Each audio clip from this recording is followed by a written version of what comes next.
வார்த்தைகளாக கடந்து செல்வோம்.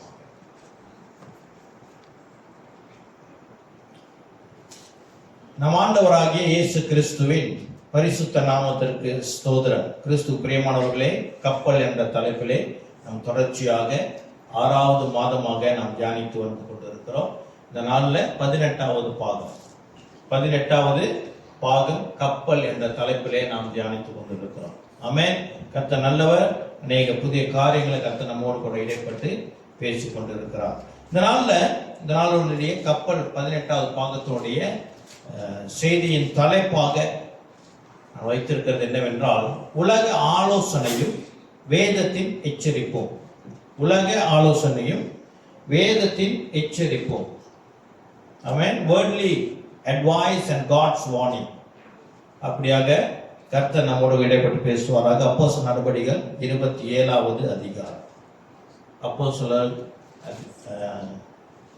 நடபடிகள் 27வது அதிகாரம் முழுவதும் கப்பல் பயணத்தை குறித்து இருக்கிற ஒரு பகுதியாக இருக்கிறது.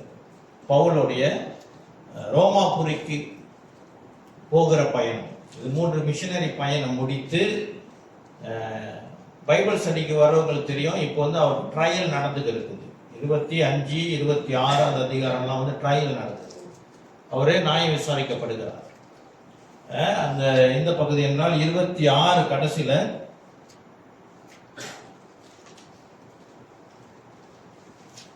26 கடைசி வசனம் 32வது வசனம் அதை வாசித்தோம் சொன்னா இந்த கப்பல் பயணம் ஏன் ஆரம்பிக்கிறது என்று ஒரு தெளிவாக கிடைக்கும். அகிரிப்பா பெஸ்துவை நோக்கி, இந்த மனுஷன் ராயனுக்கு அபயம் விடாமல் இருந்தானால் இவனை விடுதலை பண்ணலாகும் என்றான். என்னது? இவருடைய கப்பல் பயணம் ரோமாபுரிக்கு போற காரணம் என்ன அப்படின்னா, இவர் என்ன செய்யறாரு? 25வது அதிகாரத்துல 24, 23 இல்லையா? ஆமா, 23வது அதிகாரத்துல 22லேருந்து ஆரம்பிக்குது. இவர் என்ன செய்யறாரு? இவர் எருசலேமுக்கு போறாரு. அங்க இவர் மேல குற்றம் சுமத்தி இவரை கொலை செய்யறதுக்கு யூத ஜனங்கள் அவர்கள் எதிர்த்து வரும் பொழுது போர்ச்சேவர்கள் இவரை பிடித்து குற்றவாளி என்று சொல்லி இவரை பிடித்து நியாயம் விசாரிக்கும் போது யூதர்களுக்குள்ளாக இவர் நிறுத்தப்படுகிறார். அங்கு ஆலோசனை சங்கம், சனகரிப் சங்கம் என்று சொல்வார்கள். அங்கே இவர் நியாயம் விசாரிக்கப்படும் பொழுது அங்கு பரிசேயர் கூட்டம், சதுசேயர் கூட்டம் என்று 2 பேர் இருக்கும் பொழுது இவர் சில காரியங்களை பேசி ஞானமாக பேசி அந்த செஷன் வந்து முழுமை அடையாம நின்றுச்சு.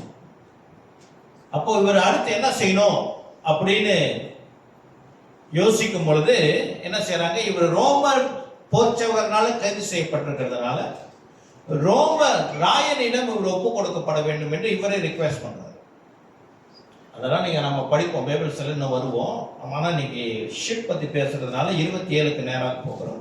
இப்போ இவர் ராயன் எங்க என்ன போட்டிருக்குது? ராயன் தான். இங்கிலீஷ்ல என்ன போட்டிருக்குது? 26வது அதிகாரம் 32வது வசனம் என்ன போட்டிருப்பாருங்க? Agrippa said to Festus, this man could have been set free if he had not appeared to Caesar. Caesar. இங்கிலீஷ்ல வந்து சீசர்னு போட்டிருக்குது, தமிழ்ல வந்து ராயன் என்று போட்டிருக்கு. அப்ப சீசர் என்ற வார்த்தைக்கு தமிழ் மொழிபெயர்ப்பு ராயன். அப்ப பொதுவா இங்கிலீஷ் பைபிள்ல படிக்கிறவங்க, அதாவது ரொம்ப பேர் தமிழ் தெரியாதனால இங்கிலீஷ் பைபிள் படிப்பாங்க. ஆனா தமிழ் சர்ச்ல தான் இருப்பாங்க, தமிழ் பிரசங்க தான் கேட்கிற பழக்கம். அப்போ திடீர்னு ராயன் என்று சொன்னா ஒரே குழப்பம் எனக்கு இருக்குது.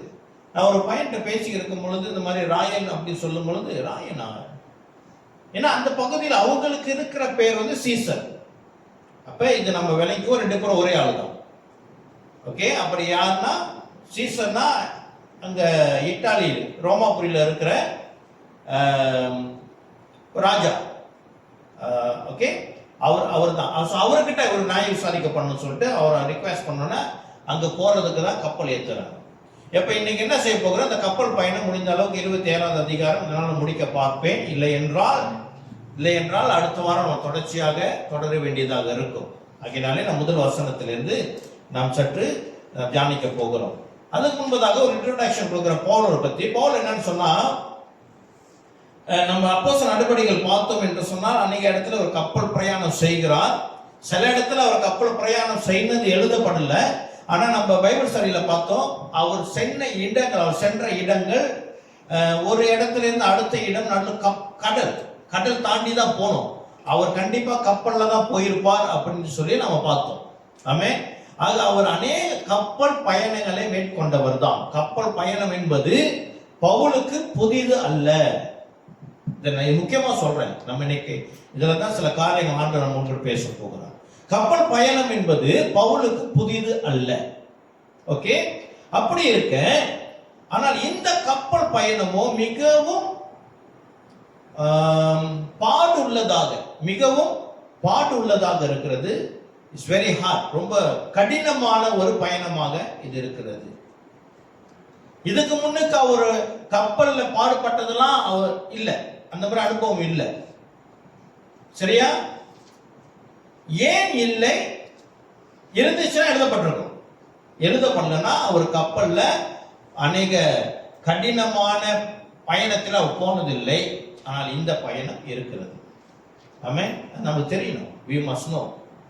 பைபிளை நம்ம இப்படி கொஞ்சம் ஆழமா பல ஏங்கல்ல பார்த்தாதான் நமக்கு ஒரு தெளிவு கிடைக்கும். ஆமென். ஆவியானவர் நம்மோடு கூட பேசுவார். ஆமென். என்ன காரணம் அப்படின்றா, பவுல் அவருடைய பயணத்தை எல்லாம் திட்டமிடுகிறவராக இருக்கிறார். ஆமென். அவர் வெல் பிளான், எல்லாம் அவருடைய ஜேர்னி, அவருடைய ப்ரோக்ராம் எல்லாம் என்ன செய்யறாரு? அவர் பிளான் பண்றாரு. எல்லாத்தையும் திட்டமிட்டு எந்த இடத்துக்கு போகணும், எப்படி போகணும், எப்போ போகணும். ஏன்னா சீசன்ஸ் இருக்குது. மலேசியா மாதிரி இல்லை. மலேசியா நம்ம எல்லா சீசனும் ஏறக்குறைய ஒரே சீசன். எப்பயாவது வெயில் கொஞ்சம் கூட அடிக்கும், மழையும் சம்சம் கூட இருக்கும். அதனால நம்மளோட ப்ரோக்ராம் மாறாது. நம்ம என்னது மாத்திக்க மாட்டோம். வெளிநாடுகள் 4 சீசன் இருக்கிற நாடுகள்ல அவங்க திட்டமிடுகிறது வந்து அந்த அங்க இருக்கிற அந்த வெதரை பொறுத்து தான் அவங்கள பிளான் பண்ண முடியும். சரியா? அப்போ பவுல் என்ன செய்கிறாரு? இதுக்கு ஏத்த மாதிரி திட்டமிடுகிறவர். எப்படின்னா, நான் 2 வசனங்கள் கொடுக்கிறேன், 3 வசனங்கள் என்னோட கூட திருப்பங்கள். 1 கொரிந்தியர் 16வது அதிகாரம் 6வது வசனம். 1 கொரிந்தியர் 16:6.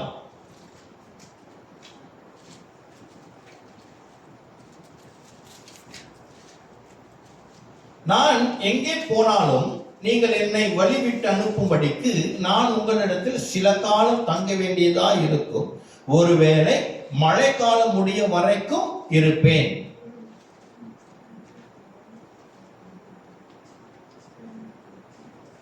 என்னவா? அடுத்த வசனம் பாருங்க, அது இன்ட்ரெஸ்டிங்கா இருக்குது.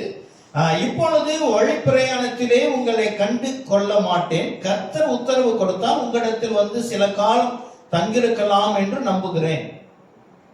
இப்ப அவர் காலத்தை திட்டமிடுறாரு. ஒரு இடத்துக்கு போகணும், அங்க இவ்வளவு நாள் இருக்கணும், அப்புறம் அது எந்த காலம், மழைக்காலம், எந்த காலத்துல போனோம்னா நம்ம மாட்டிக்க மாட்டோம், இதெல்லாம் சிறப்பா தான் செய்யறது திட்டம் செய்கிறார். இன்னொரு வசனம் 2 தீமோத்தேயு 4:21.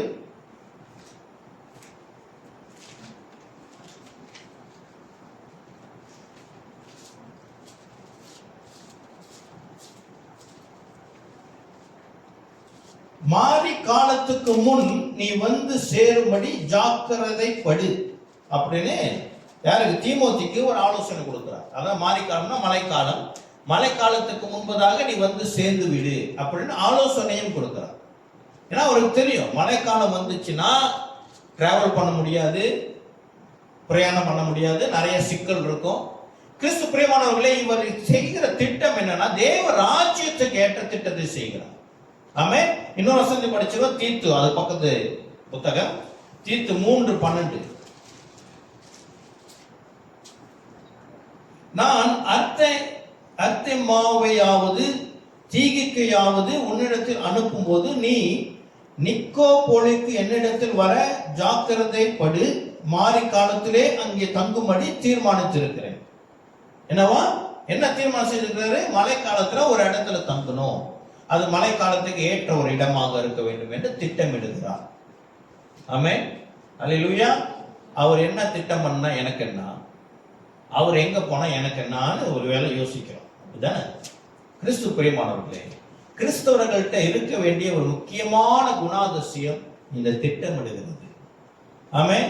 விசேஷமாக ஞாயிற்றுக்கிழமையை நாம் திட்டமிட வேண்டும். என்ன திட்டம்? நாம் வழக்கமாக செய்கிறதாக இருந்தாலும் ஞாயிற்றுக்கிழமை நான் சபையிலே இருக்க வேண்டும். ஆமென். அது நாம் திட்டமிடுகிறவர்களாக இருக்கணும். முடிந்த அளவுக்கு சபை நேரத்தை நாம் வேற எந்த அப்பாயின்மெண்ட்னாலும் நிரப்பக்கூடாது.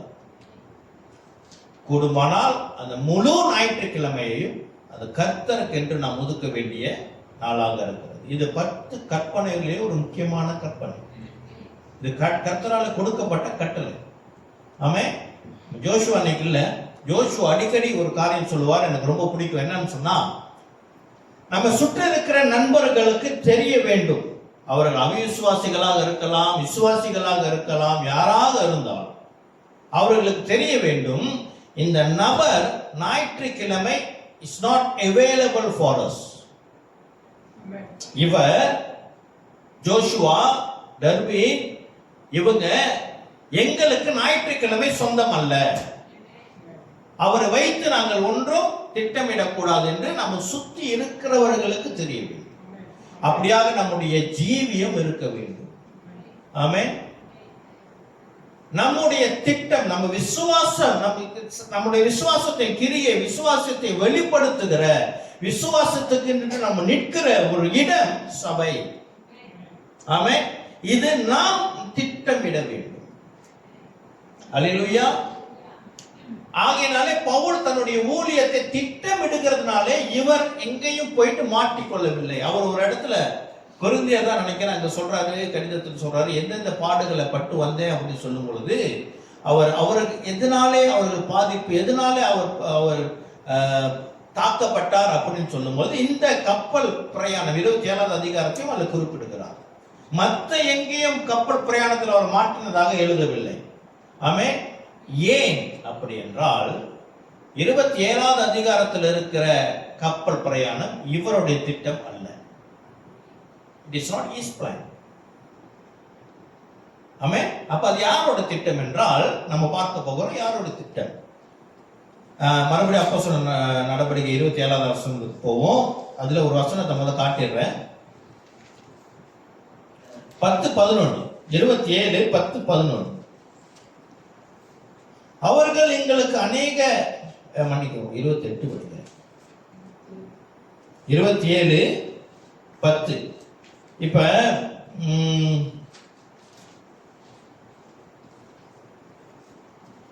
10வது வசனம் படிக்க. மனுஷரே, இந்த யாத்திரையினாலே சரக்குக்கும் கப்பலுக்கும் மாத்திரமல்ல நம்முடைய ஜீவனுக்கும் வருத்தமும் மிகுந்த சேதமும் உண்டாயிருக்கிறோம் என்று காண்கிறேன் என்று சொல்லி அவர்களை எச்சரித்தார். பவுல் பாருங்க, அவர் மிகுந்த ஞானம் நிறைந்தவர். அவர் பிரயாணங்களை வெதர் அந்த இட சூழ்நிலையை திட்டமிடுகிறவர், சரியாக திட்டமிடுகிறவர். இவர் பார்க்கிறாரு, இவரை கைதியாக கப்பல் ஏற்றி பிரயாணிக்க போறாங்க. ஆனா இவர் பார்க்கிறார், இது சரியான நேரம் இல்லை இல்லையா, இது நம்ம பிரயாணத்திற்கு ஏற்ற நேரமே இல்லை. Weather is not right. இந்த சூழ்நிலை சரியாக இல்லை, இது நமக்கு ஆபத்து. நமக்கு மட்டுமல்ல, கப்பலுக்கும் ஆபத்து, கப்பல் இருக்கிற சரக்குகளுக்கும் ஆபத்து அப்படின்னு எச்சரிக்கிறார். ஆமென். ஆனால் 11வது வசனம், 100க்கு அதிபதி பவுலினால் சொல்லப்பட்டவர்களை பார்க்கிலும் மாலுமியையும் கப்பல் எஜமானையும் அதிகமாய் நம்பினார். ஆமென். இதோட ஆழத்தை நம்ம திருப்பி இந்த வசனத்தை படிச்சுட்டு வரும்போது நம்ம பார்ப்போம். ஆக இந்த பயணத்திலே, கப்பல் பயணம், கப்பல் என்பது விசுவாசம் என்று பார்த்து வருகிறோம். கப்பல் என்பது சபையை குறிக்கிற ஒரு சொல்லாக இருக்கிறது என்று சொல்லி சபையின் விசுவாசத்தையும் நம்ம அடையாளப்படுத்தி பேசிக் கொண்டிருக்கிறோம். அப்படி இருக்க இந்த தனிப்பட்ட பிரயாணமாக இருந்தாலும், சபையின் பிரயாணமாக இருந்தாலும், சபை எப்படி ஆலோசிக்க வேண்டும், எந்த ஆலோசனையில நடக்க வேண்டும் என்றால், இங்க பவுல் எதற்கு அடையாளமாக காட்டப்படுகிறார் என்றால் புதிய ஏற்பாட்டின் உபதேசத்திற்கு அடையாளமாக காட்டப்படுகிறார். புதிய ஏற்பாட்டு சபைக்கு யாரு உபதேசங்களை கொடுத்தது? சபை இப்படி இருக்க வேண்டும், இப்படி இருக்கக்கூடாது என்று சொல்லி பவுல். கர்த்தர் தான் கொடுத்தாரு, பவுலை கொண்டு கொடுத்தார். ஆக இங்கு பவுலுடைய ஆலோசனையிலே கப்பல் பிரயாணிக்கவில்லை. ஆகையினாலே அது அநேக பிரச்சனைகளை கண்டது. அதை நாம் இப்படியும் சொல்லலாம், வேதத்தின் புதிய ஏற்பாட்டிலே சபைக்கென்று கொடுக்கப்படுகிற உபதேசத்திலே சபை பிரயாணிக்கவில்லை என்றால் அது அநேக பாடுகளுக்குள்ளாக கடந்து செல்லும். ஆமென். சரி, இப்ப நம்ம என்ன செய்ய போகிறோம்? அந்த முதல் வசனத்திலிருந்து நாம் கொஞ்சம் கொஞ்சமா படிச்சுட்டு வருவோம். ஆமென். நாங்கள் இத்தாலியா தேசத்திற்கு கப்பல் ஏறி போகும்படி, நாங்கள் என்றால் யாரு? லூக்கா எழுதினவர். ஆமென். லூக்கா. நாங்கள் இத்தாலியா தேசத்திற்கு கப்பல் ஏறி போகும்படி தீர்மானிக்கப்பட்ட போது பவுலையும் காவலில் வைக்கப்பட்டிருந்த வேறு சிலரையும் அகஸ்து பட்டாளத்தை சேர்ந்த யூலியு என்னும் பேர் கொண்ட 100 அதிபதியிடத்தில் ஒப்புவித்தார்கள். ஆமென். எப்படின்னா பவுல் கைதியாக போகிறார். ஆனால் அவருடைய மற்ற சக ஊழியர்கள் லூக்கா இன்னும் மற்றவர்கள் என்ன செய்யறாங்க? அந்த கப்பல்ல பிரயாணம் செய்கிறவர்களாகவே இருக்கிறார்கள். ஆனால் அவர்கள் கைதிகள் அல்ல. சரியா?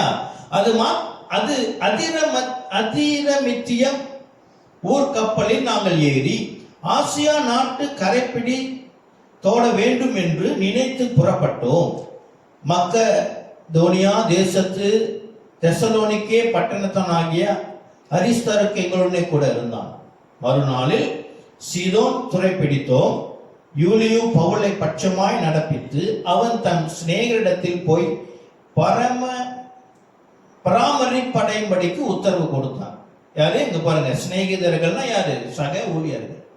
எப்பனா பவுல் கைதியாக இருக்கிறாரு. இருந்தாலும் இந்த யூலியு என்றவர் என்ன செய்கிறாரு? அவரை கைதி போல கடினமாக அவரை நடத்தாமல் அவர் நண்பரை கூட போய் உட்கார்ந்து அவங்க உபசரிக்கிறதெல்லாம் அவர் அனுமதி கொடுக்கிறார். ஓகே, அதான் சூழ்நிலை. சரி, 3வது வசனம் படிச்சுக்கோங்க. 4வது வசனம்.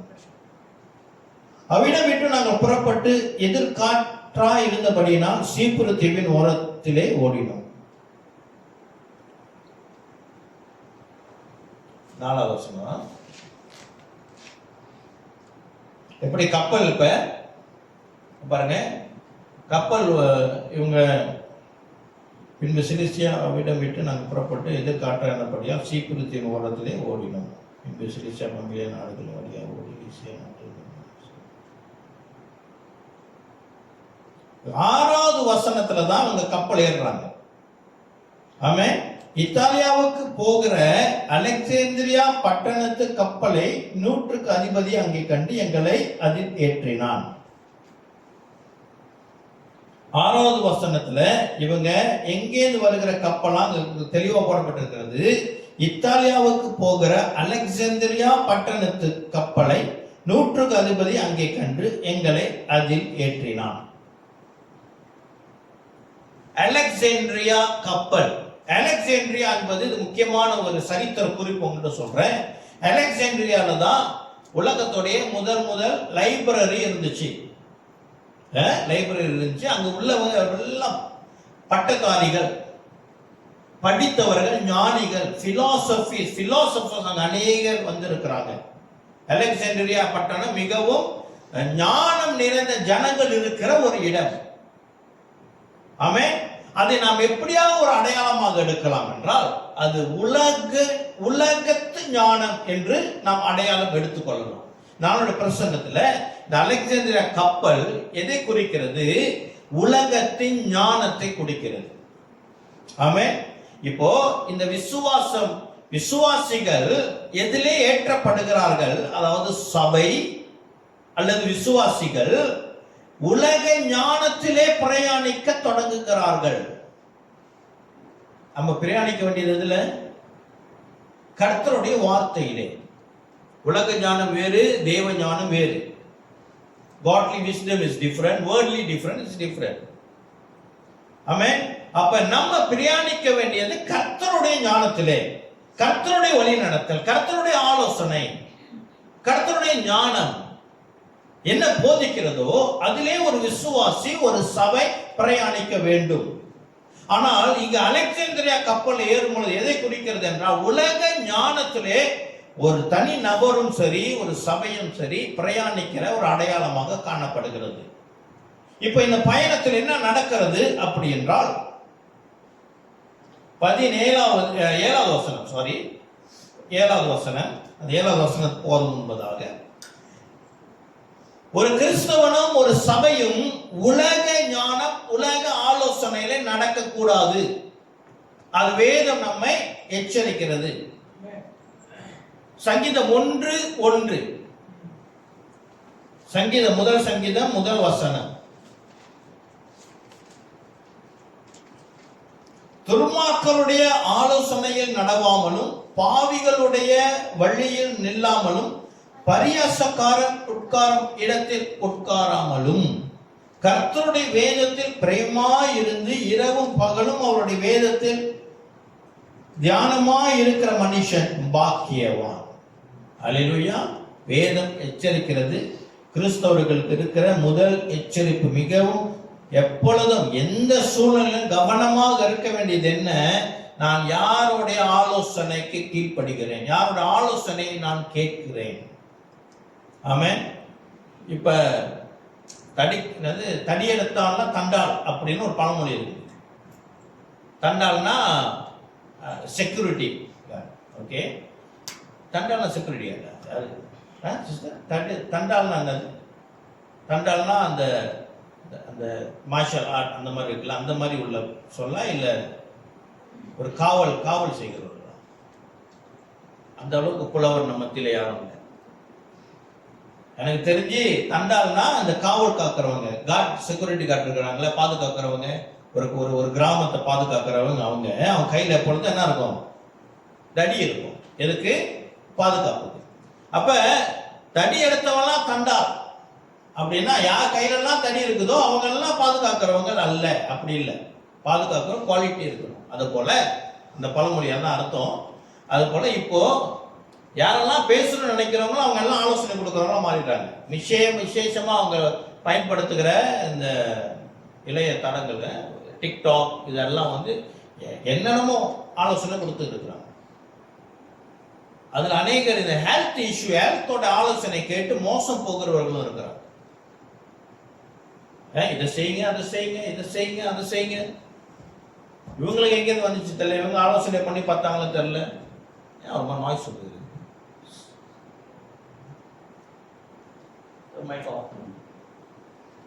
மியூட் பண்ணி சரியா? அப்படியா?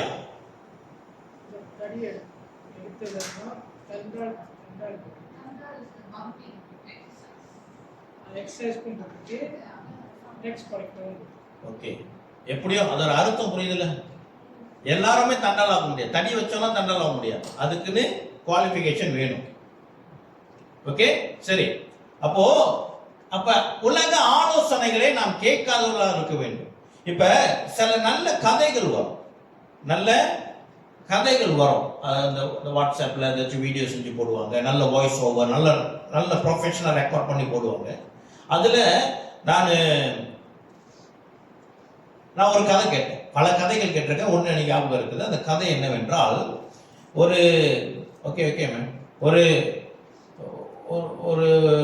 ஒரு பெண் மகள் அவங்க என்ன செஞ்சிருக்கிறாங்க, மலை பாம்பு இருக்கு இல்லையா, அதை வளர்த்துருக்குறாங்க. அது நிறைய பேர் வளர்ப்பாங்க இல்லையா.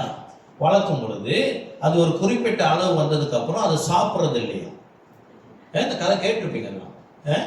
சாப்பிட மாட்டேன்னு அவங்க என்னென்னமோ செஞ்சு பார்க்குறாங்க. இல்லை, அது கொஞ்சம் அப்படியே சைஸ்லாம் குறைஞ்சி போயிட்டு போது. டாக்டர்கிட்ட போனப்ப டாக்டர் என்ன செஞ்சாங்க, எல்லாத்தையும் கேட்டுட்டு அவங்க இப்போ விசாரிக்கிறாங்க. அந்த பெண்ணுக்கிட்ட விசாரிக்கிறாங்க, என்னம்மா இந்த மாதிரி செய்தா உங்களையே பிடிச்சிக்குதா, உங்களை அடிக்கடி உங்களை சுற்றி உங்கள் மேலேயே இருக்குதா, நீங்கள் சாப்பாடு கொடுத்தா சாப்பிட மாட்டேங்குது, ஆனால் உங்கள் மேலேயே இங்கே சுற்றிக்குது, கையில் சுற்றிக்குது, இந்த கழுத்தில் சுற்றிக்குது, அப்படியே சோறு வடிஞ்ச மாதிரி இருக்குதா அப்படிலாம் கேட்குறாங்க.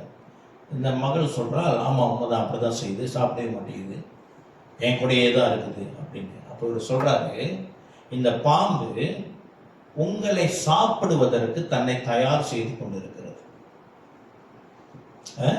மகள் வளர்க்குறாங்க இல்லையா, அந்த மகளைய சாப்பிடுவதற்கு, அப்படியே முழுங்குவதற்கு தன்னை தயார் செய்து கொண்டிருக்கிறது. அதனாலதான் அது என்ன செய்து மெஷர்மெண்ட் எடுக்குது. உடம்புல உள்ள நம்மளுடைய பாடியை உன்னுடைய பாடியை மெஷர்மெண்ட் எடுத்துக்கொண்டு ஸ்டடி பண்ணி சாப்பிடாம தன்னை தயார்படுத்தி கொண்டிருக்கிறது. நீ இதை விட்டு விலகு அப்படின்னு சொல்லி ஆலோசனை. அதான் கதை. அப்ப நான் என்ன செய்வேன், இது நமக்கு ஒரு நல்ல ஒரு நாலேஜ் தானே, அதோட நிப்பாட்டிடுவேன். கதை முடிஞ்சு அவங்க அதுக்கு ஒரு ஆலோசனை கொடுக்க ஆரம்பிப்பாங்க. நீங்கள் நம்பி இருக்கிற நபர் உங்களுக்கே பாதகமாக மாறும் என்று ஒரு ஆலோசனை கொடுப்பாங்க. அதெல்லாம் நான் கேட்கறது இல்லை. சரியா? நமக்கு ஆலோசனை கர்த்தர் தான் கொடுப்பார். ஆமென். இது உலக கதையாக, இது உண்மை, அது கட்டுக்கதை இல்லை. இது உண்மையாக ஒரு பாம்புடைய குணாதிசயம் இதுதான். இப்ப நம்ம கதைகளை கேட்டுட்டோம் சொன்னா, ஒருவேளை நமக்கு அதுல இருந்து என்ன நான் கற்றுக்கொள்ள வேண்டும் என்று நாம் ஜெபிக்கும் பொழுது கர்த்தர் வேதத்திலிருந்து நமக்கு விளக்கத்தை கொடுப்பார். அல்லேலூயா. ஆகையாலே உலகத்தில் இருக்கிற ஆலோசனையை நாம் கேட்காதவர்களாக இருக்கும் பொழுது நம்முடைய கப்பல் பிரயாணம் கர்த்தருக்கு என்று சுமூகமாக செல்லும்.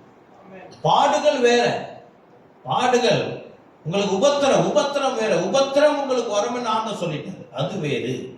ஆமென். சரி, தொடர்ச்சியாக நாம இப்ப 7வது வசனத்தை பார்ப்போம். 7. இப்போ இவங்களுடைய ஆலோசனை, இவங்க எடுத்திருக்கிற பிரயாணமானது உலக ஞானத்திலே பயணிக்கிறது போல இருக்குது. ஆகையினால 7வது வசனத்தில் ஒன்று நடக்கிறது. காற்று எங்களை தடுத்தபடியினாலே, காற்று எங்களை தடுத்ததுனாலே, காற்று பரிசுத்த ஆவியானவருக்கு அடையாளமாக. இப்போ உலக ஞானத்திலே ஒரு விசுவாசியோ அல்லது சபையோ பிரயாணிக்க எத்தமிக்கும் பொழுது பரிசுத்த ஆவியானவர் தடுத்து நிறுத்துகிறார். அவர் வேலையை அவர் செய்யறார், தடுத்து நிறுத்துகிறார். காற்று எங்களை தடுத்தபடியினாலே நாங்கள் அநேக நாள் மெதுவாய் சென்று வருத்தத்தோடே கினிது பட்டணத்திற்கு எதிரே வந்து சல்மோனே ஊருக்கு எதிராக கிரேத்தா தீவின் உதயத்தில் ஓடினோம். காற்று எதிர்க்குது, இருந்தாலும் ஒரு பிரயாணத்தை நிப்பாட்டலாம். என்னாச்சு, உலக ஞானம் இது போறதுக்கான சரியான நேரமும் அல்ல. இருந்தாலும் அவங்க போகும் பொழுது இதெல்லாம் பார்க்கிறாரு. பவுல் இருக்கிறார் கூட பார்க்கிறாரு. காற்று எதிர்க்கிறதே நம்ம போக முடியாது. இதெல்லாம் பார்த்துதான் ஆலோசனை கொடுக்கிற 10வது வசனத்தில். ஆமென். அப்ப நம்ம உலக ஞானத்திலே பிரயாணிக்கிறவர்களாக இருந்தால் உடனே நமக்குள்ளாக கிரியை செய்து கொண்டிருக்க பரிசுத்த ஆவியானவர் நம்மை தடுக்குவார், நமக்கு எச்சரிப்பு கொடுப்பார், நம் இருதயத்திலே பேசுவார், வசனத்தை கொண்டு பேசுவார், ஊழியர்களை கொண்டு பேசுவார், சக விசுவாசிகள் சகோதரரை கொண்டு பேசுவார். அதற்கு செவி கொடுத்தால் சிறப்பாகும். அல்லது நான் ஜெபத்திலே தரித்திருந்து ஆண்டவர்கிட்ட ஒரு கன்ஃபர்மேஷன் கேட்கிறது மிகவும் சிறப்பு. இந்த கிறிஸ்தவர்கள் இருக்க வேண்டிய மிக சிறப்பான ஒரு ஒரு குணாதிசயம். ஆமென். சரி, அடுத்து நடக்கிறத பார்ப்போம். அதை வருத்தத்தோட கலந்து இல்ல படிச்சுட்டோம். 9வது வசனம். வெகு காலம் சென்று உபவாசம் நாளும் கழிந்து போனபடினாலே இனி கப்பல் யாத்திரை செல்கிறது மோசத்திற்கு ஏதுவாய் இருக்கும் என்று பவுல் அவர்களை நோக்கி. பவுல் பார்க்கிறார். இப்போ பரிசுத்த ஆவியானவர் தடுக்கிறார். வேத வசனம், பவுலின் உபதேசம், புதிய ஏற்பாட்டுடைய உபதேசமும் எச்சரிக்கை கொடுக்கிறது. கிறிஸ்துவ பயணம் ஏதோ ஒரு, அது நம்ம பிசினஸாக இருக்கலாம், நம்ம படிப்பாக இருக்கலாம், வியாபாரம் வேலையாக இருக்கலாம், வேற நாடுகளுக்கு, வேற இடத்துக்கு, இருக்கிற இடத்துல இருந்து வேற வீட்டுக்கு போகிறது, இருக்கிற இடத்துல வெளிநாடுகளுக்கு போகணும், அந்த மாதிரி திட்டம் எடுக்கிறது. அது திட்டம் எடுக்கிறது ராங் என்று நான் சொல்ல. Please don't. பிசினஸ் செய்யற தப்பு நான் சொல்ல, புது பிசினஸ் பிளான் பண்ற தப்பு நான் சொல்லல.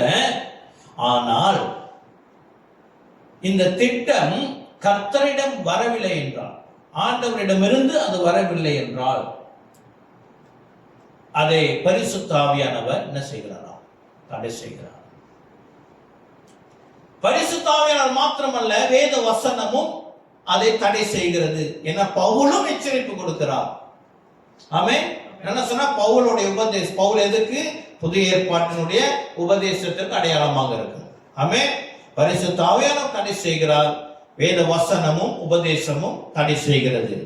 அப்போ 10வது வசனம், மனுஷரே இந்த யாத்திரையினாலே சரக்குகளுக்கும் கப்பலுக்கும் மாத்திரமல்ல நம்முடைய ஜீவனுக்கும் வருத்தமும் மிகுந்த சேதமும் உண்டாயிருக்கும் என்று காண்கிறேன் என்று சொல்லி அவர்களை எச்சரித்தார்.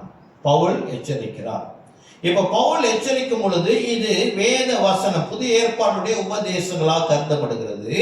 அதற்கு 11வது வசனத்துல நூற்றுக்கு அதிபதி பவுலினால் சொல்லப்பட்டவைகளை பார்க்கிலும் மாலுமியையும் கப்பல் எஜமானையும் அதிகமாய் நம்பினான். அல்லேலூயா. கிறிஸ்து பிரியமானவர்களே, கிறிஸ்தவர்கள் சில நேரங்களிலே என்று சொல்லலாம், சிலருக்கு அநேக வேலையிலும் சரி, உலகத்திலே வருகிற ஆலோசனை, உலகத்துல எது நேரம் பார்க்கிறோமோ, எது ரொம்ப கவரப்படுகிறதோ, எது ரொம்ப ப்ராமிசிங்கா இருக்குதோ, அதுலதான் அவங்க ரொம்ப நாட்டம் இருக்கும். ஆமே. ஒரு பிசினஸ்ல இறங்குறாங்க, அந்த பிசினஸ் ஆண்டவர் சொல்றாரு இது செய்யாத, அங்க போகாத என்று சொல்லி. ஆமே. வேத வசனமும் வாசிக்கும் பொழுது அது நமக்கு கிரீன் லைட் இல்லை. நோ, வசனம் அதுக்கு நமக்கு இல்லை. இப்போ உதாரணத்துக்கு நான் சொல்றேன்னு, என்ன ஏதோ ஒரு பிசினஸ் சொல்லுங்க, எக்ஸாம்பிள். வுட் ஒர்க்கிங், என்ன வச்சே நான் சொல்றேன். இந்த ஆசாரிய வேலை, பலகையில கேபினெட்லாம் செய்யற வேலை. ஓகே, நான் செய்யணும்னு என்று தீர்மானிக்கிறேன். அப்போ பைபிள்ல நம்ம ஆண்டோட ஜெபம் பண்ணும் பொழுது பைபிள்ல நீங்கள் வுட் ஒர்க்கிங் பிசினஸ் செய்யாதீர்கள் என்று வசனம் இல்லை. பொதுவாக நம்ம அப்படிதான் எதிர்பார்த்து போவோம். வசனம் எப்படி இருக்கணுமா? ஒருவேளை ஆண்டவருக்கு நான் செய்யற தொழில விருப்பம் இல்லைன்னா நம்ம என்ன வசனத்தை எதிர்பார்ப்போம்னா, நீ திட்டமிட்டு இருக்கிற தொழிலை நீ செய்யாதே அப்படின்னு வசனத்தை எதிர்பார்ப்போம். அது எங்கேயும் இல்லை இல்லையா? இல்லை தானே? ஓ, அப்ப ஆண்டவர் அனுமதி கொடுத்துட்டா அப்படின்னு தீர்மானத்துக்குள்ளாக வந்துடும். புரியுதா என்ன சொல்றேன்னு? நம்ம வசனத்தை எதிர்பார்ப்போம். எனக்கு பிடித்த வசனம் இருக்கிறதா என்று எதிர்பார்ப்போம். ஆமே. ஆனால் அப்படி இருக்காது. அப்போ நம்ம என்ன செஞ்சிருவோம்? ஓ, இது ஆண்டவர் மௌனம் சம்மதத்துக்கு அடையாளம் என்று சொல்லி. தமிழனுக்கு இருக்கிற பழமொழியை பாருங்க, இங்கிலீஷ்ல இருக்க பழமொழி எப்படி? Quietness is symbol of என்னது? Symbol of Greenland. இருக்கு அப்படி இல்லை, தமிழ்ல தான் இருக்குது. என்னது? மௌனம் சம்மதம். ஆண்டவர் பேசல, ஆண்டவர் சம்மதம் செஞ்சுட்டார் அப்படின்னு சொல்லி எடுத்து வச்சோம்னா அந்த தொழில் ஊத்திக்கும். ஆமே.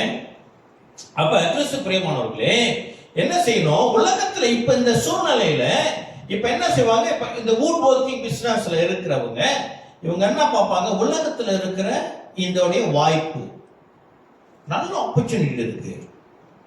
we can bring புது புது டிசைன் செய்யலாம், வித்தியாசமா டிசைன் செய்யலாம், ஏகப்பட்ட மெட்டீரியல்ஸ் இருக்குது, எவ்வளவு வீடு கட்டுறாங்க பாருங்க, எவ்வளவு வாய்ப்பு இருக்குது. 10க்கு 4 பேர் கூட வந்து சொல்லுவாங்க, இதுதான் உன்னுடைய சிறப்பு, நீ இதுலதான் முன்னேற முடியும், இதுல உனக்கு காம்படிஷனே இல்லை. சில பேர் சொல்லுவாங்க, ஆண்டவர் பிள்ளை நீ எது செஞ்சாலும் உனக்கு, எப்படி சொல்லுவாங்க, ஆண்டவர் பிள்ளையை பயன்படுத்துவோம். அது உண்மை, அது தப்புன்னு சொல்ல உண்மை. ஆனா அது நம்ம ஆண்டவர் சமூகத்தில் உட்காந்து கன்ஃபார்ம் பண்ணிக்கணும், இது ஆண்டவர் உண்மையிலே நம்ம கிட்ட சொல்லுகிறாரா அப்படின்னு சொல்லி. அல்லேலூயா. இப்போ இந்த உலகத்துல இருக்கிற இந்த வாய்ப்புகளை கண்டு என்ன செஞ்சிருவோம்? ஆண்டவருடைய வார்த்தையை, ஆண்டவருடைய எச்சரிப்பை நம்ம என்ன செஞ்சிருவோம்? மறுதலித்து விடுவோம். You must be very, very, very careful. பொதுவாக நம்ம இருதயத்தை என்ன விரும்புகிறோமோ, எதை ஆசைப்படுறோமோ அதுக்கு ஏற்ற ஆலோசனைகளை நம்ம தேடி போவோம். இப்ப ஆகாப் ராஜா யுத்தத்துக்கு போறாரு. ஆகாப் ராஜா யுத்தத்துக்கு போறாரு. யோசேபாத் என்ன செய்யறாரு? அவரோடு கூட வந்து இணைஞ்சிட்டார். 2 பேரும் யுத்தத்துக்கு போறாங்க. அப்ப யோசேபாத் எங்க வந்தாரு? யூதா ராஜ்யத்துல வந்தவர். அவரு தேவனை நம்பி இருக்கிற மனுஷன். ஓகே. ஆனா ஆகாபோ பாகாலுக்கு பலியிடுகிற ஒரு ராஜா. இப்ப யுத்தத்துக்கு போகும் பொழுது யோசேபாத்துக்கு திடீர்னு ஒரு உறுத்தல். ஆண்டவர்கிட்ட கேட்காம எப்படி நம்ம செய்யறது? ஆனா அங்க இருக்கிற அங்க உள்ள ப்ராஃபட்ஸ் அவங்க என்ன சொல்றாங்க, எல்லாமே கிரீன் லைட் கொடுத்துறாங்க. ஆண்டவர் பேசிட்டாரு, ஆண்டவர் சொல்லிட்டாரு நீங்க போலாம், உங்களுக்கு வெற்றி அப்படின்னு. இருந்தாலும் யோசேப்பு பார்த்து சொல்றாரு, ஆண்டவர்கிட்ட விசாரிக்கிற தீர்க்கதரிசிங்க யாருமே இல்லையா அப்படி சொல்லி கேட்கும்போது ஆகாப் சொல்ற, ஒருத்தன் இருக்கிறான், அவன் என்னை பத்தி நன்மையாகவே பேச மாட்டான் அப்படின்னு சொல்றாரு. பறையில் கூப்பிடுங்க, அவர்கிட்ட கேட்போம். சரியா? அவர் சொல்றாரு. ஏன்னா இப்போ ஆகாப் எதிர்பார்த்தது என்ன? ஆகாப்பை யோசேப்பு பார்த்து எதிர்பார்த்தது என்ன? தங்களுடைய விருப்பத்துக்கு கிரீன் லைட் கொடுக்கிற ஒரு தீர்க்கதரிசி. இருந்தாலும் யோசேப்பாத்துக்குள்ள இருக்கிற கொஞ்சம் தேவ பயம், தேவனை நோக்கி கூப்பிடும் பொழுது அந்த தீர்க்கதரிசி சொல்லிட்டாரு, இதான் உன்னோட கடைசி யுத்தம். யாருக்கு? ஆகாப் அப்படின்னு சொல்லி, அது அங்குள்ள நீ சமூக வாச தெரியும். அப்ப அங்க மற்ற தீர்க்கதரிசி தலைவன் கேட்பான், என்னுடைய ஆவி தேவன் ஆவி என்னை விட்டு உங்ககிட்ட எப்போ வந்துச்சு அப்படின்னா அந்த சம்பவம் இருக்கும். அப்ப எதிர்பார்ப்பட ஆண்டவர் நம்முடைய விருப்பத்தின்படி பேச வேண்டும் என்று சொல்லி, அல்லேலூயா, அந்த காரியம் நம்மிடம் இருக்காமல் இருக்க வேண்டும். கிறிஸ்தவர்கள் கர்த்தருடைய விருப்பம் என்ன, அவருடைய சித்தம் என்ன, ஆசைப்படலாமா? படலாம். ஆனால் ஆண்டவர் சமூகத்துக்கு முன்பதாக நாம் தரித்திருந்து அதை நாம் need to make double confirm. ஆண்டவர் வேணாம்னு சொன்னா வேணாம். ஆமென். சரி, அப்படியாக இங்க காரியம் நடக்கிறது. இந்த நூற்றுக்கு அதிபதி என்ன செய்கிறான்? பவுலுக்கு இறக்க காட்டுகிறவனாக இருந்தாலும் அவன் யார் நம்புறானா? மாலுமியையும் கப்பல் எஜமானையும் அதிகமாய் நம்பினான். இந்த கப்பலுடைய மாலுமினா அங்க வேலை செய்கிறவங்க, கேப்டன், இவங்க எஜமான், இவங்க they know better. கப்பலை பத்தி அவங்க நல்லா தெரியும். சரியா? அவங்க நம்பலாமா? கண்டிப்பா நம்பிதான் ஆகணும். நம்பிதான் ஆகணும். ஒரு பஸ்ல போறோம், ஒரு ஃபிளைட்ல போறோம், அந்த ஃபிளைட்டோட பேக்ரவுண்ட் நம்ம கொஞ்சமாச்சும் தெரியணும். இது சேஃபா, அந்த கப்பை போய் சேருமா, இல்லாட்டி எங்கேயாச்சும் வழியில காணா போயிருமா? அந்த கம்பெனியில் இருக்கிற கப்பல்கள், இப்போ மலேசியாவோட MH370 MH17 2 விபத்துக்குள்ள, ஒன்று காணா போயிடுச்சு, ஒன்று வெடிச்சிருச்சு. அதுக்கப்புறம் மாஸ்ல யாரும் ஏற மாட்டேன்ட்டாங்க. மாஸ்ல என் நம்பிக்கை அட்டு போயிட்டாங்க. அப்ப நமக்கு பேக்ரவுண்ட் நமக்கு வேணும். கப்பல் பிரயாணம், இந்த பிரயாணம் வேணும். அவங்க நம்ம கொஞ்சமாச்சும் நம்பிதான் ஆகணும். ஆமே. ஒருத்தன் ஃபுல் போதை, நிக்க கூட முடியல, அவர் வண்டி ஓட்டுறாராம். எத்தனை பேர் நம்பி பின்னால உட்காருவீங்க? கர்த்தர் பார்த்து அதை சொல்லுவாரு. சொல்லுங்க.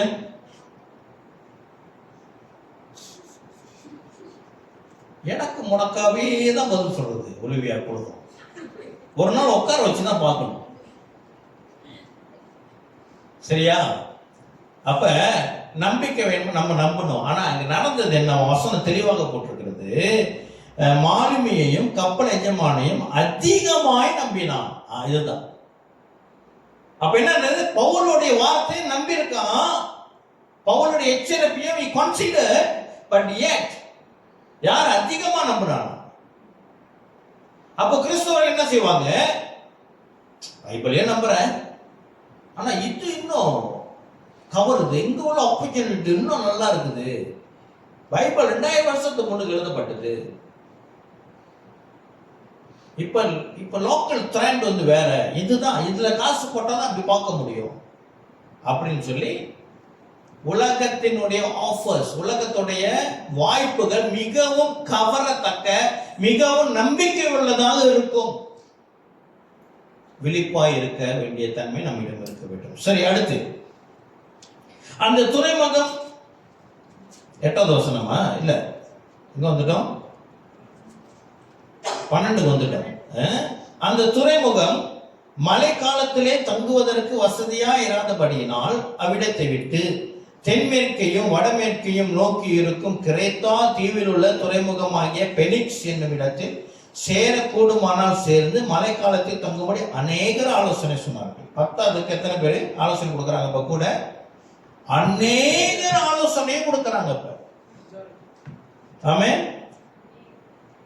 அந்த கப்பல்ல இருக்கிற அநேகர் ஆலோசனை கொடுக்குறாங்க. ஓகே, நம்ம போவோமே, சிறப்பா இருக்குங்க.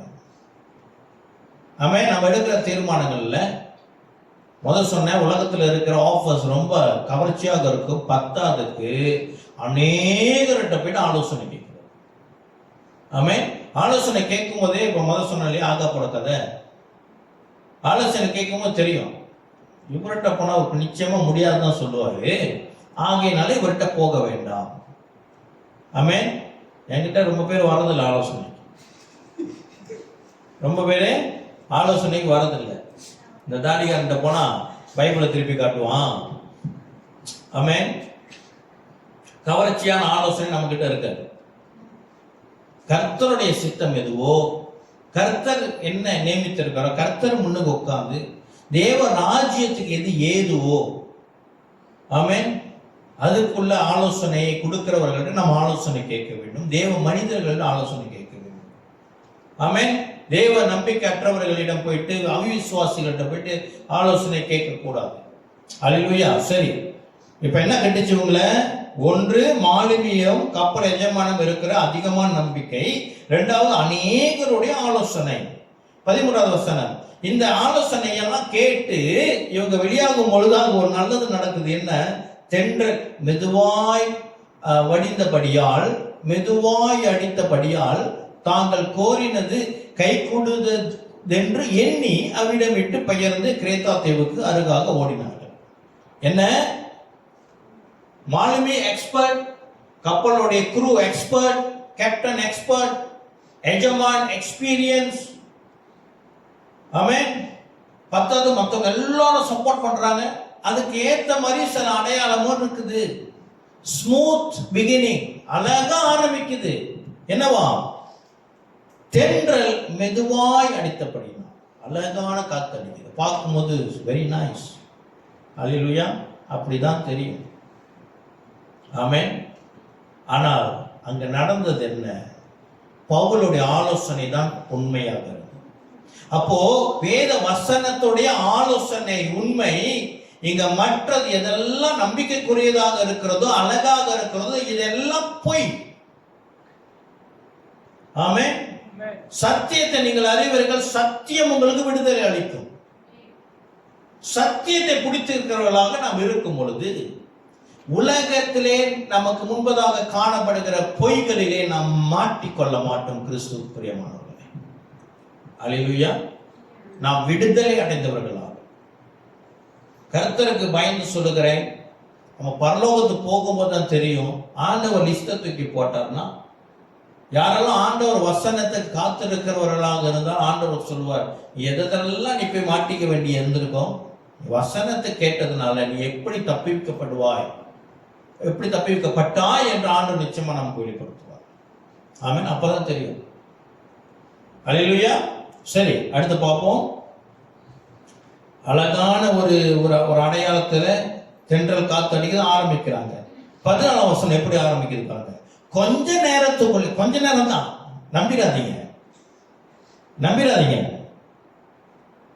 இந்த இன்வெஸ்ட்மெண்ட் போட்டா, இங்க பாருங்க, நான் இதுல போட்ட ஒருத்தர் வந்து சாட்சி கொடுப்பாரு. நான் 500 வெள்ளி தான் போட்டேங்க, ஒரே மாசம் தான் 15,000 வெள்ளி. அக்கௌண்ட் பாருங்க, ரொம்ப அழகா. ஆமா இல்லையா? டைரக்ஷன் இதெல்லாம் இருக்குதானே. இந்த மருந்து சாப்பிட்டேன், ஒரே மாசம் தான். எப்படி பாருங்க உடம்பு. ஆமாம், ரொம்ப கவர்ச்சியா இருக்கும். எனக்கு தெரிஞ்சவங்க ஒருத்தவங்க சமீபத்தில் ஒரு ஃபியூ இயர்ஸ் பேக் இறந்து போயிட்டாங்க. ஏன் இறந்தாங்க தெரியுமா? அவங்க என்ன செஞ்சிருக்கிறாங்க, உடம்பு இணைக்க வேண்டும் என்று சொல்லி ஏதோ மெடிசன் எடுத்துருக்கிறாங்க. அந்த மெடிசனே அவங்களுக்கு கொண்டுருச்சு. அவங்களுக்கு என்ன செஞ்சு, அந்த மெடிசன் என்ன செஞ்சிருச்சு, உள்ளுக்கு கேன்சரை கொண்டு வந்துருச்சு. ஆமென். அது வந்து மெடிசனுடைய தவறா இல்ல அதை அவங்க சரியா பயன்படுத்தலையா என்று தெரியவில்லை. ஆனா அது ரூட் காஸ் வந்து அதுதான். சரியா? அப்ப இந்த அந்த அந்த சாட்சிகள் இருக்குல்ல, டெஸ்ட் பண்ணி இங்க பாருங்க, நான் அதை எடுத்து அப்படி இருக்கேன், அதை எடுத்து அப்படி இருக்கிறேன். It could be right, தப்புன்னு சொல்ல, could be right, but at ஆண்டவரிடம் நம்ம அதை ஆலோசிக்க வேண்டியதாக. அல்லேலூயா. சரி, அடுத்து பார்ப்போம். ரெண்டாவது, இந்த மாதிரி அழகுபடுத்தி டெஸ்ட்மென்ட்ஸ் போடுறாங்க இல்லையா, எதெல்லாம் நன்மையா பேசுறாங்க அதை தான் போடுவாங்க. சரியா? அல்லேலூயா. அப்ப கவனமாக இருக்க வேண்டும். அடுத்து கொஞ்சம் 14 வருஷம் கொஞ்ச நேரத்துக்குள்ளே யூரோ கிளித்தோன் என்னும் கடுங்காற்று அதில் மோதிற்று. இப்போ வந்து சாப்பு, சரியா? 15 வசனம், கப்பல் அதில் அகப்பட்டு கொண்டது, விசுவாசம் மாட்டிக்கொண்டது. கிறிஸ்து பிரியமா, விசுவாசத்துக்கு பாருங்க, ஒரு உதாரணம் சொல்றேன்.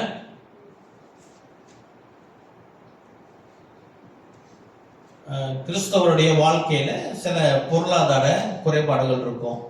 ஒரு உதாரணம் சொல்றேன். யாருக்காச்சும் ரொம்ப ஃபைனான்சியல் டைட்டாக இருக்குது, ஓகே, வாங்க பிரதர், நீங்கள் வாங்க சர்ச்சுக்கு வாங்க, நான் ஜெபம் பண்ணுறோம் அப்படின்னு சொல்லி கூப்பிட்றோம். சர்ச்சுக்கு வருவாங்க, நம்ம ஜெபம் பண்ணுறோம். ஜெபம் பண்ணி கர்த்தர் என்ன செய்வார்? அவங்களுக்கு ஏற்ற வேலையில் கர்த்தர் உதவி செய்வார். நிச்சயமாக செய்வார். அல்லேலூயா. கிறிஸ்து பிரியமானவர்களே, கிறிஸ்தவங்க வறுமையில் இருக்கணும்னு அவசியமே இல்லை. ஆமென். நம்ம வறுமையில் இருக்கணும் கர்த்தர் ஆசைப்படுறதும் இல்லை. நம்ம சுகமாய் வாழ வேண்டும், ஆண்டவர் ஆசீர்வதிக்கிறார், ஏற்ற வழியில் அவரே கொடுப்பார். எப்படி நம்ம ஜெபித்துக் கொண்டிருக்கும் பொழுது கர்த்தர் உதவுவார் என்று நமக்கு ஒரு நம்பிக்கை இருக்கும் பொழுதும் திடீர் என்று வெளியிலேருந்து ஒரு ஆஃபர் வரும்.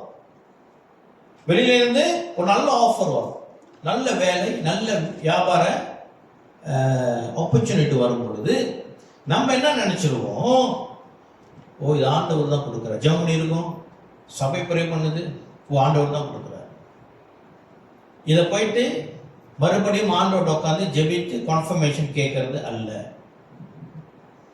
ஜெபித்து கன்ஃபர்மேஷன் கேட்கறது அல்ல. இது ஆண்டவர், என்னுடைய சூழ்நிலை ஆண்டவருக்கு தெரியாதா அப்படி சொல்லி ஆண்டவர்கிட்ட உட்காந்து கேட்காம அதுக்கு நம்ம சரி செய்யறது என்ன ஆகுமா? கொஞ்ச நேரத்தில் அதுக்கும் விசுவாசத்துக்கு சம்மந்தம் இல்லை. அது ஒரு வியாபாரம். நான் என்னுடைய விசுவாசத்தை கருத்து இருக்கிறேன். ஆனால் இங்கே என்ன நடந்துச்சு? கப்பல் அதில் அகப்பட்டு கொண்டு காற்றுக்கு எதிர் போகக்கூடாதபடி நான் காற்றினால் போக்கினால் கொண்டு போகப்பட்டோம். மன்னிக்கும் 14 வருஷம். கொஞ்ச நேரத்துக்குள்ளே எனக்கு கடுங்காற்று அதில் மோதி, ஆமாம், கப்பல் அதில் மாட்டிக்கொண்டு. இங்கே பாருங்க, நான் ஒரு சாட்சி சொல்கிறேன். நான் முன்ன ஒரு வியாபாரம் செஞ்சேன். 2004 வியாபாரத்தை தொடங்கினேன். வியாபாரம் தொடங்கி 1-2 வருடம்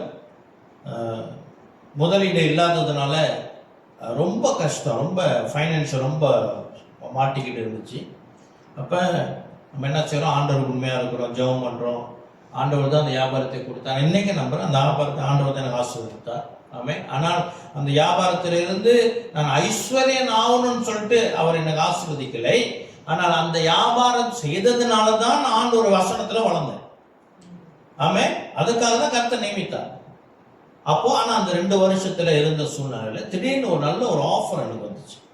யாருன்னா, இந்த கருப்பு இனத்தை சேர்ந்த நிக்ரோஸ் இருக்காங்க இல்லையா, அவங்க என்ன செய்றாரு, யாரோ எனக்கே தெரியாம என்னுடைய நேம் கார்டு யாருக்கு எப்படியோ போய் அங்கேயும் ஃபோன் பண்ணி அவரு பேசுறாரு, அப்படி அந்த ஸ்லாங்கில் பேசுறாரு.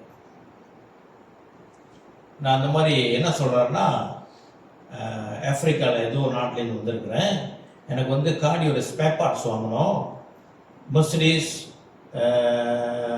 BMW இந்த மாதிரி விலை உயர்ந்த காடிகளுடைய ஸ்பேர் பார்ட் எங்கள் நாட்டுக்கு தேவைப்படுது, நான் வாங்கணும், அதனால் நான் உன்னை வந்து சந்திக்க முடியுமா? எனக்கு இந்த நாட்டை பற்றி ஒன்றும் தெரியாது, எனக்கு ஹெல்ப் பண்ணு அப்படின்னு சொல்லி சொன்னார். என் கண்ணு மண்ணுக்கு அப்படி பாப்பாத்திலாம் பறக்குது. ஏன்னா அவர் சொன்னார், நான் உன்னோட காசு கொண்டு வந்திருக்கிறேன், கேஷ்லாம் ரொம்ப கஷ்டமாக இருக்குது, நான் உன்னோட அக்கௌண்ட்லேயே காசு போட்டுறேன். எவ்வளோ தெரியுமா? 4 லட்சம் வெள்ளி, மலேசியா காசு 4 லட்சம் வெள்ளி உன்னோட அக்கௌண்ட்டில் போட்டுறேன், நீயே எனக்கு வெள்ளம் வாங்கி கொடுத்துரு அப்படின்னு சொல்லி சொன்னார். ராத்திரி பூரா உண்மையிலே சொல்கிறேன், தூங்கவே இல்லை. உண்மையை சொல்கிறேன், ராத்திரி பூரா தூங்கவே இல்லை. ஆண்டவர் எவ்வளோ நல்லவர், ஜபத்துக்கெல்லாம் பதில் கொடுத்துட்டார் அப்படி சொல்லி என்ன ஒன்று ஆண்டவர்கிட்ட ஜெபிக்க போல வந்த கேடு ஆண்டவர் தான் கொடுத்தாருன்னு சந்தோஷமாச்சு. அப்போ உண்மையிலே தூக்கம் வரல, 1 நாள் 2 நாள் தூக்கம் இல்லை. அப்போ என்னுடைய நண்பர், அவர் ஊழியக்கார பாஸ்டர் தான், அவர்கிட்ட இந்த காரியத்தை பற்றி பேசுகிறேன். என்ன பேசுகிறேன்? ஆலோசனை கேட்கல, ஆலோசனை ஒரு இன்ஃபர்மேஷன் கொடுக்குற அவர்கிட்ட. ஆண்டவர் உதவி செஞ்சுட்டாரு, ஒரு சாட்சி சொல்லி உதவி செஞ்சுட்டாரு. பாருங்க, நல்ல ஆஃபர் வந்துருக்குது, அப்படின்னு சொல்லி அவர்கிட்ட சொல்லும் பொழுது அவர் சொல்றாரு, ஏமாந்துடாதீங்க, உலகத்திலேயே திருட்டு பயணிக ஒன்று தான், ஏமாந்துடாதீங்க. கர்த்தர் உனக்கு உதவி செய்யணும்னு தீர்மானித்தா உன்கிட்ட என்ன இருக்குதோ அதை கொண்டுதான் உன்னை ஆசீர்வதிப்பான். 5 அப்பங்களும் 2 மீன்களும் எங்க இருந்துச்சு? அங்கதான் இருந்துச்சு. கிராப் வந்து டெலிவர் பண்ணிட்டு போல, ஃபுட் பாண்டா வந்து டெலிவர் பண்ணிட்டு போல, வெளியிலிருந்து ஒரு ஆள் உள்ள கொண்டுட்டு வரல. அங்க என்ன இருந்துச்சோ அதை கர்த்தர் பெருக பண்ணினார். அல்லேலூயா. இந்த ஆலோசனைப்படி கர்த்தர் சமூகத்துல நான் அதை ஏற்றுக்கொண்டேன். அப்போ அவன்கிட்ட சொல்லிட்டேன், இல்லை எனக்கு இதில் இன்ட்ரெஸ்ட் இல்லை அப்படின்னு சொல்லிட்டு. அதில் நிறைய டேர்ம்ஸ் அண்ட் கண்டிஷன் இருந்துச்சு. என்னன்னா, இவங்க இந்த மலேசியா காசு 4 லட்சம் வெள்ளியை வந்து நேராக உள்ளுக்கு கொண்டு வர முடியாது, அது ஒரு பேங்க்ல போட்டிருக்கிறாங்களாம். அதுலேருந்து நம்ம காசு வெளியே எடுக்கணும்னா மலேசியா காசு அதோடைய 4000 வெள்ளி நம்ம கட்டணும். 4000 1%. 400,000 இருக்கணும்னா அதோட ஃபீஸ் வந்து 1%னா 4000 வெள்ளி. 4000 வெள்ளி இப்போ நான் வந்ததில் எனக்கு அங்கங்கே மாட்டிக்கிட்டு நான் கொண்டு வந்த காசு தான் முடிஞ்சிருச்சு. இப்போ நீ எனக்கு 4000 வெள்ளி கொடு, நான் என் கூடயே வா, அந்த 4000 வெள்ளி கட்டி அவன் வந்து அந்த பெட்டி என்ன கொடுத்துருவாங்க, அதில் இருக்கிற காசை எடுத்துகிட்டு போயிட்டு நம்ம மணி செஞ்சரை மாட்டி உடனே அக்கௌண்ட் போட்டுருவோம் அப்படின்னு சொன்னால், நானும் ஒரு வகையில் இருக்கிற கஷ்டத்தோட கஷ்டமா 4000 வெள்ளியை தேடிடுவோம் அப்படின்னு சொல்லி தீர்மானம் எடுத்துட்டேன். அப்போ இந்த ஆலோசனை கர்த்தருக்கு நான் கீழ்ப்படிந்தபடினாலே என்ன ஆனது, நான் வேணான்னு சொல்லிட்டேன். வேணான்னு சொல்லி 1 வாரத்துக்குள்ளாகவே நான் செய்த தொழிலுக்குள்ளாகவே இருந்த ஒரு காரியத்தை கர்த்தர் எனக்கு ஆசீர்வதித்து பெருக செய்தார். அல்லேலூயா.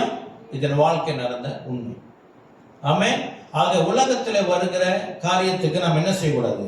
கர்த்தருடைய ஆலோசனை என்று நாம் போகக்கூடாது என்று சொல்லவில்லை. கிறிஸ்து பிரியமானவர்களே, நான் அப்படி போதிக்கல.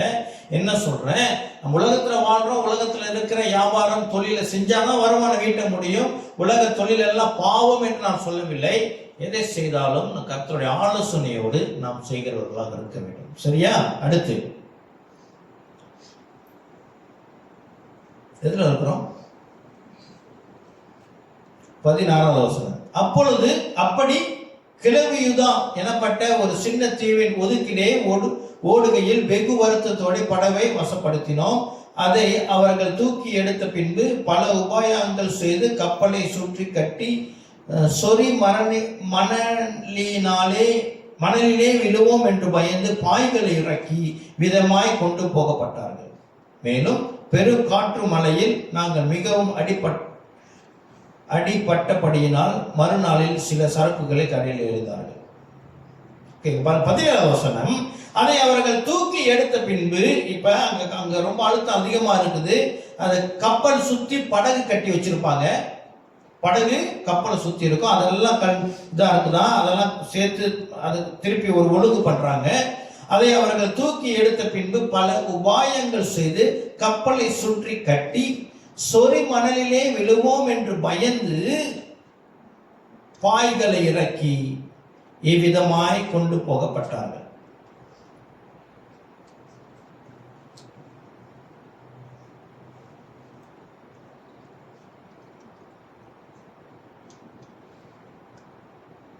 பதினைந்தாவது வசனம் பாருங்க என்ன நடக்குது. 14வது வசனத்துல பார்த்தோம், கொஞ்ச நேரத்துக்குள்ளாக கடும் காற்று வந்து மோதுகிறதாம். அப்ப என்ன செய்யறாங்க? 15வது வசனத்துல கப்பல் அதில் அகப்பட்டு கொண்டு காற்றுக்கு எதிர்த்து போகாதபடியினால் காற்றின் போக்கிலே கொண்டு போகப்பட்டோம். இப்ப இவங்களுக்கு பெரிய அட்டாக் வருது, பெரிய ஆபத்து வருது.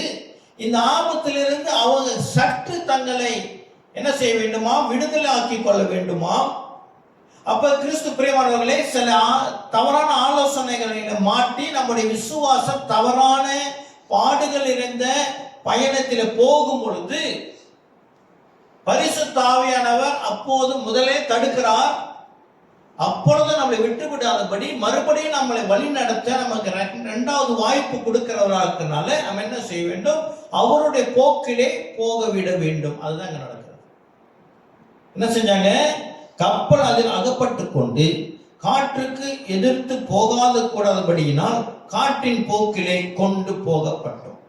காற்று எங்க வீசுகிறது? அது ஒப்பு கொடுத்துட்டாங்க. காற்று என்னை நடத்து. நம்ம ஆபத்து வரும் பாருங்க. Everybody maths mistake. ஓகே, நம்ம வாழ்க்கையில இப்ப நம்ம பேசுகிறார், ஒருவேளை கர்த்தர் நம்ம கூட பேசிக் கொண்டு இருக்கிறார் என்றால் டோன்ட் வரி, எல்லாருமே மிஸ்டேக் செய்கிறவர்கள் தான். ஒருவேளை இன்று ஏதோ என் வாழ்க்கையில செய்த தவறுகளினாலே, தேவையில்லாத ஆலோசனை நான் கேட்டதுனாலே என்னோட வாழ்க்கை எங்கேயோ மாட்டிக்கொண்டு இருக்கிறது என்று சொன்னால், டுடே இஸ் த டே, இன்றுதான் அந்த நாள். ஆவியானவர் ஒப்பு கொடுத்து, ஆவியானவரே இன்றிலிருந்து நீர் என்னை வழி நடத்தும், அவர்கிட்ட ஒப்பு கொடுக்கும். செய்யறாங்க, சிறப்பாக செய்யறாங்க. அதிலே ஒரு மாறுதல் வரும் இல்லையா? ஆவியான வழி நடத்தின ஒரு மாறுதல் வந்துடும். அதுக்கப்புறம் என்ன செய்யறாங்க பாருங்க. 16, அப்படி கிளவியாதா எண்ணப்பட்ட ஒரு சின்ன தீவின் ஒதுக்கிலே ஓடுகையில் வெகு வருத்தத்தோட படகு வசப்படுத்தினோம். இப்ப என்ன செய்யறாங்க? சொந்த முயற்சியில அந்த அந்த அந்த கப்பலை ஒழுங்கு பண்ணி கட்டுப்பாட்டுக்குள்ள கொண்டு வராங்க.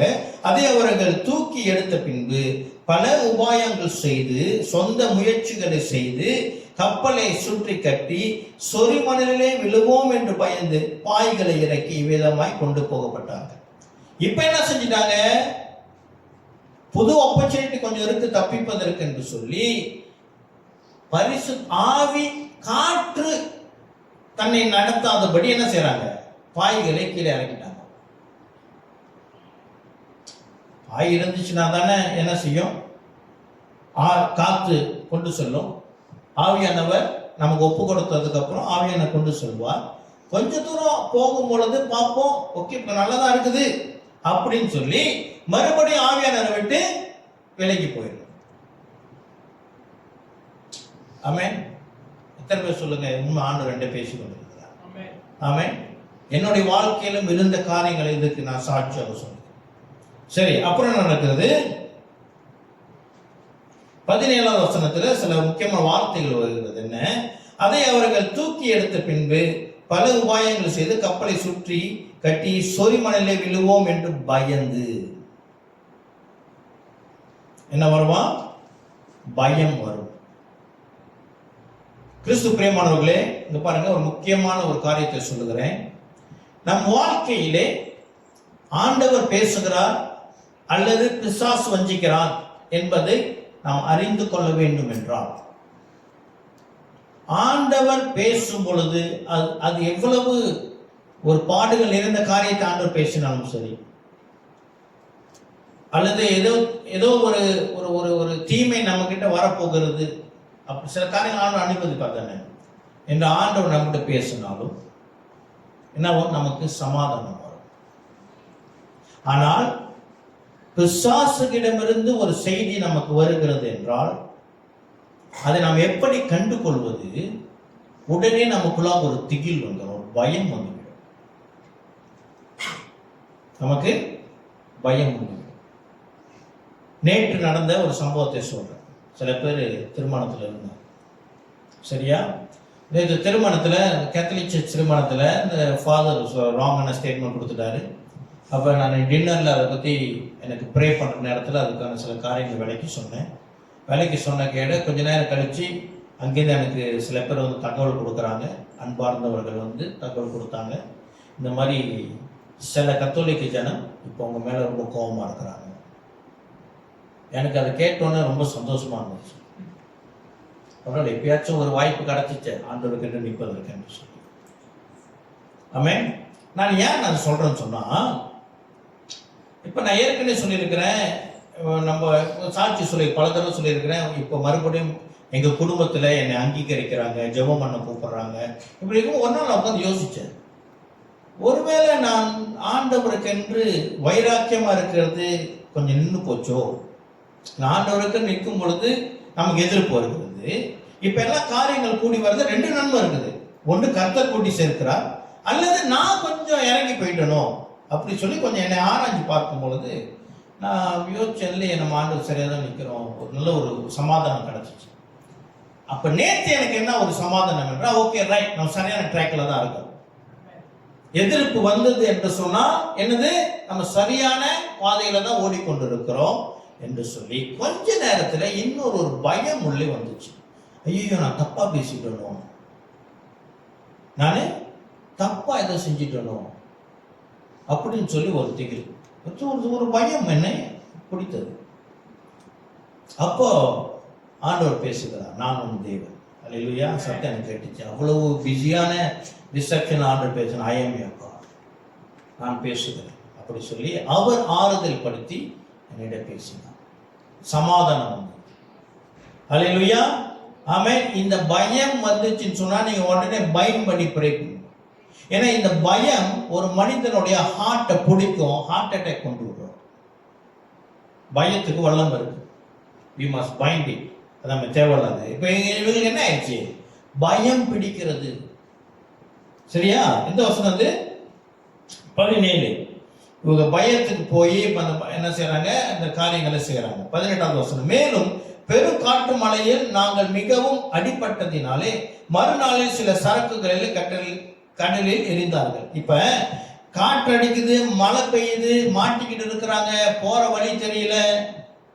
இப்ப என்ன செய்யறாங்க? கப்பல்ல இருக்கிறவர்கள் சில ஜாமான் எடுத்து வெளியே வீசுறாங்க. எதுக்கு? அந்த கப்பலோட வெயிட்டை கொஞ்சம் குறைப்பதற்கு. இது யாரு செய்யறா? கப்பல்ல இருக்கிறவங்க செய்யறாங்க. பவுலும் அவர்கள் நண்பர்களும் இதை செய்யல. சரியா? இப்ப என்னன்னா, நம்ம அந்த விசுவாசம் கப்பல் போகிறது, சில ஆலோசனை, தவறான ஆலோசனை கேட்டு போய் கொண்டு இருக்கிறோம்.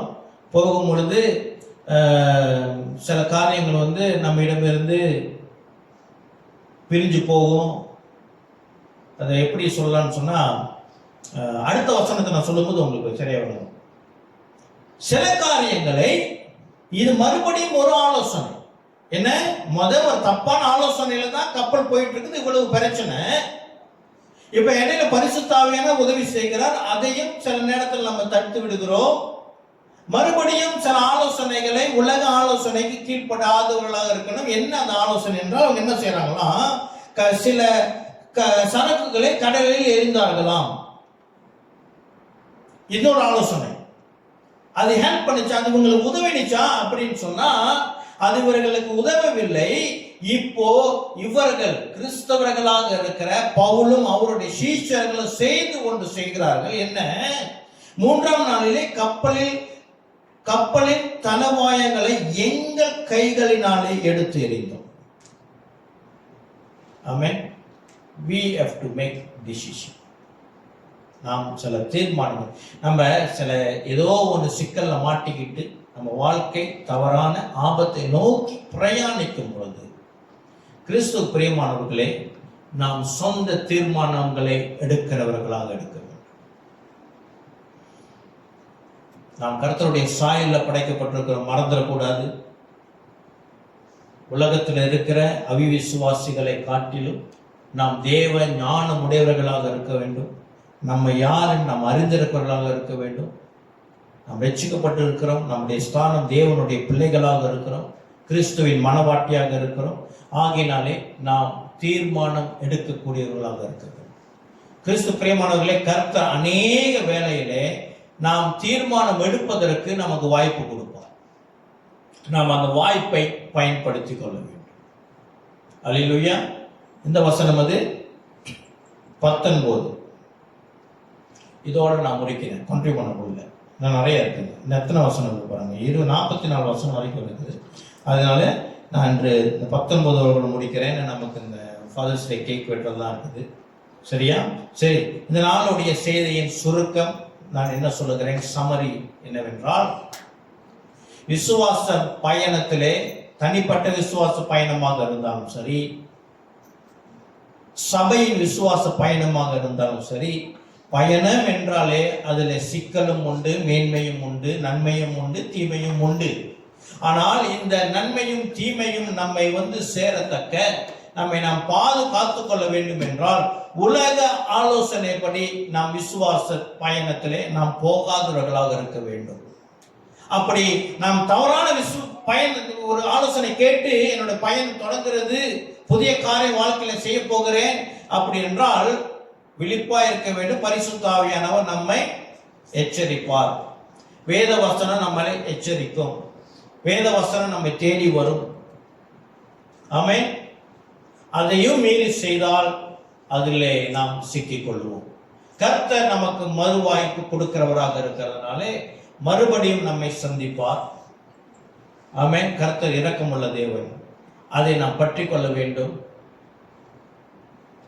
அந்த தருவாயிலே நாம் சொந்த தீர்மானம் எடுக்கிறவர்களாக இருக்க வேண்டும். ஆமென். கர்த்தர் நம்மை நிச்சயமா விடுவிப்பார்.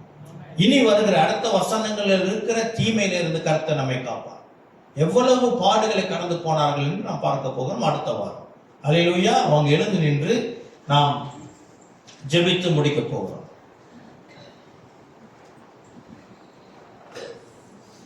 கிருபை நிறைந்த ஆண்டவரே, இந்த நாளில் கூட கர்த்தர் எங்களோடு கூட பேசி எங்களுடைய வாழ்க்கையை நாங்கள் சரியாக தேவ பிரசன்னத்திலே தேவ ஆலோசனையிலே நடத்துகிறவர்களாக அப்போஸ்தலர் நடபடிகள் 27வது அதிகாரத்திலே கர்த்தர் எங்களுக்கு வெளிப்படுத்தின இந்த அடையாளங்களை கொண்டு இந்த நாளில் கர்த்தர் எங்களுக்கு பேசினதுக்காக நன்றி சொல்லுகிறேன்.